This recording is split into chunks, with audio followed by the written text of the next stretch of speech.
Charges lourdes, parpaings, grues, manutention et levage, cabine, signaleur au sol, voici quelques mots en rapport avec le métier d'aujourd'hui, le grutier. Le grutier est un homme important sur un chantier. Son intervention est indispensable pour déplacer et répartir des charges très lourdes de toutes sortes, en toute sécurité et par tous les temps, sauf lorsque le vent dépasse certaines normes.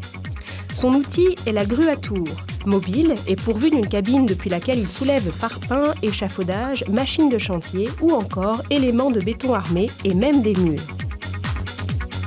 Au début du chantier, le grutier commence par déterminer le tracé de la voie sur laquelle la grue va se déplacer. Puis, il participe au montage de la grue et assure sa mise en route. Après avoir veillé à l'amarrage correct des matériaux, il vérifie que le poids du chargement ne dépasse pas des limites prévues. Il est donc essentiel qu'il sache lire des graphiques de charge. Suivant l'avancée du chantier, il déplace et distribue les matériaux selon les consignes du chef de chantier. Il peut tout à fait effectuer ces tâches sans aucune visibilité grâce aux consignes qui lui sont données par des signaleurs au sol avec lesquels il communique par radio ou par geste lorsque la distance n'est pas trop grande. Enfin, le grutier est responsable de sa grue, il assure son entretien et son bon fonctionnement. Bien que membre d'une équipe, le grutier travaille seul dans sa cabine située très en hauteur, à 20, 30 ou même 50 mètres du sol, voire plus. Cela implique au minimum de ne pas avoir le vertige. Il est également indispensable d'avoir une parfaite maîtrise de soi, des réflexes rapides avec des gestes précis et réfléchis et une excellente appréciation des distances et des volumes. La formation de grutier peut être acquise sur le tas sous la conduite d'un chef grutier. Cependant, il est préférable d'acquérir un certificat de formation professionnelle, CFP, ou un diplôme de niveau 5, type CAP conduite d'engins de travaux publics.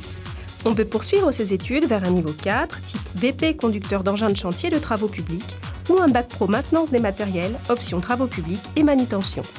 Par ailleurs, la conduite de grue à tour nécessite l'obtention d'un certificat d'aptitude à la conduite en sécurité des grues, le CACES. C'est en fait une reconnaissance de la maîtrise des problèmes de sécurité liés à la fonction de grutier. Avec de l'expérience, le grutier peut être amené à conduire des grues de plus en plus puissantes et mobiles ou des grues spécialisées sur des sites portuaires ou dans des entreprises de transport et de manutention ou encore de remplir les responsabilités de chef d'équipe. Pour vous, qu'est-ce qui est essentiel pour exercer ce métier ? Déjà, en tant que grutier, de respecter les différents points de sécurité et de responsabilité qu'il aura à gérer sur le terrain. Et les inconvénients, c'est qu'on a beaucoup de responsabilités sur le dos, que ce soit en levage ou en tout genre, quoi. Ou en élingage, voilà, toutes les responsabilités sont sur le grutier. Pour avoir de plus en plus d'informations sur le métier de grutier et les formations qui existent localement, vous pouvez contacter l'Institut de développement des compétences en Nouvelle-Calédonie au 05 07 09 appel gratuit ou encore vous rendre sur le site www.idcnc.nc.